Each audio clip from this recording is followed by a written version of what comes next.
Have you ever felt? Are you listening? Damn. What's going on, YouTube? Thank you for tuning in to another episode of Race to 100. I'm Neil Batang. I'm Rick Thorcell, and we are on episode number 77.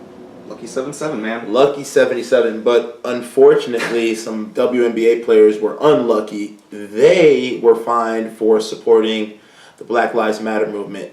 A bunch of players wore T-shirts out there showing support of the black community. Three teams specifically, showing their support for the police brutality that's been happening to black lives recently, and surprisingly, they were fined. Well, I don't know. I guess you want to say I'm not surprised, but I was kind of surprised when I saw that because NBA players show their support for Black Lives Matter all the time. Well, you had the I Can't Breathe t-shirts, which we actually have talked about on previous episodes, where Derrick Rose started the trend of coming out wearing that, and then LeBron and a bunch of other NBA stars wore that. And the league explicitly said that they weren't going to be fined as well. Afterwards, they said that they didn't necessarily agree that they should be wearing those shirts, but they weren't going to fine their players. But then players on the other side, WNBA players, they show their support for their community, and they're fined by their commissioner, who I learned a few moments ago is a woman. Miss Lisa Borders. Yes. So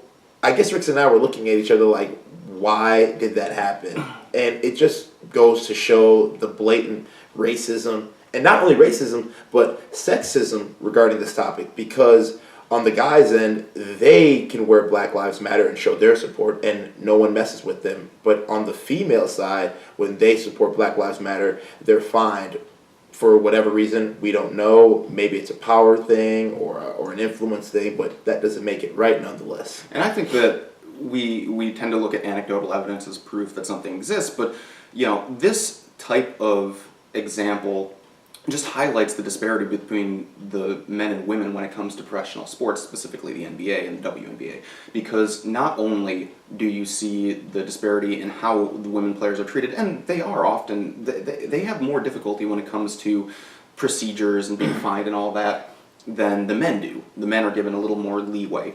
But add to that, you look at the average salaries, about double. Men make double to triple what women make, and then the viewership is the average viewership for a WNBA game is about 400,000, whereas NBA games are about 1.5 million. Yeah. And obviously NBA games are televised more, they have more sponsors, they have more income generated, so it's a little more sensitive when dealing with those types of players because you anger those players and you're suddenly going to see a huge loss in revenue, whereas you have a little more control over this WNBA emerging sport as well. But I mean, you can say that there's racism and sexism, but then you also point to these specific instances where over and over again you see women, black women athletes disadvantaged in one form or another.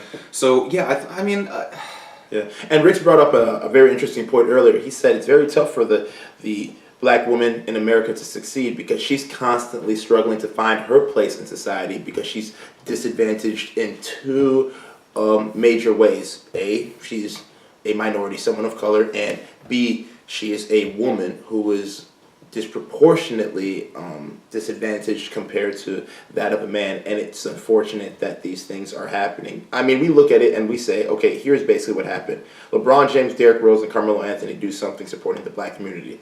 We're not going to mess with them because they bring in all this money, they work for these billionaires, they're mega millionaires, they're very influential. We're not going to mess with them. But we've got these ladies on the other side who play for the WNBA, a smaller company. They are less influential in terms of power. They don't have as big of a voice as those guys do because their medium or platform is much smaller. You know what? They can afford to get fined. We can pick on them because they're smaller. We're not going to pick on them because they're bigger. And to us, that's very sexist, and we don't support that, Lisa. That's totally not cool. You need to change your ways. Now, did you see any of her response?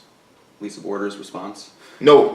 Has she given a statement yet? She gave a statement, and she said that she supports athletes sticking up for their social views and encourages them to be socially active only off the court. That was her caveat, is we support the players, but they need to play well on the court and then they can do whatever they want and follow their passions off the court. Oh, so it was basically, it's like, so because they wore those shirts to the job, She said that they messed with even them. if they were plain black Adidas shirts with nothing on them, that'd still be in violation of uniform policy. Again, Derrick Rose wore an I Can't Breathe shirt while he was warming up, while he was hooping. Before the Miami Heat took the court, they all wore a bunch of hoodies to show their support for Trayvon Martin. Mm-hmm.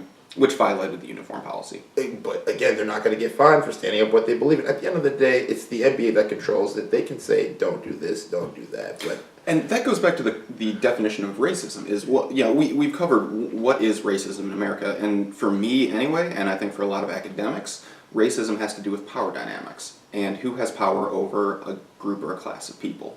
And those with the cash, those with the money. This is reflective, and money drives a huge portion of it.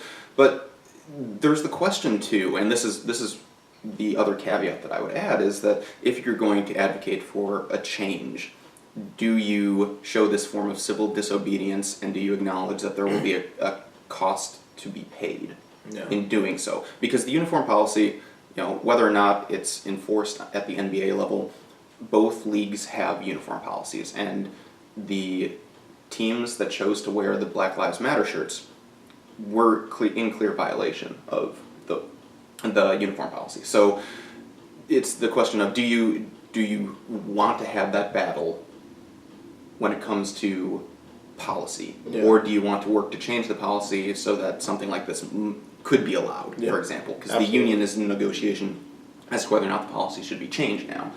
And then you had 3 other teams too wearing Black Lives shirts off the court so that they wouldn't be fined, and they tweeted out pictures of them wearing shirts and stuff like that. So it is unfortunate that there is that double standard when it comes to men versus women. We'll end on that. So feel free to like, comment, subscribe to our YouTube channel for more episodes / access to Race to 100. None of this would be possible without the support of our viewers and subscribers.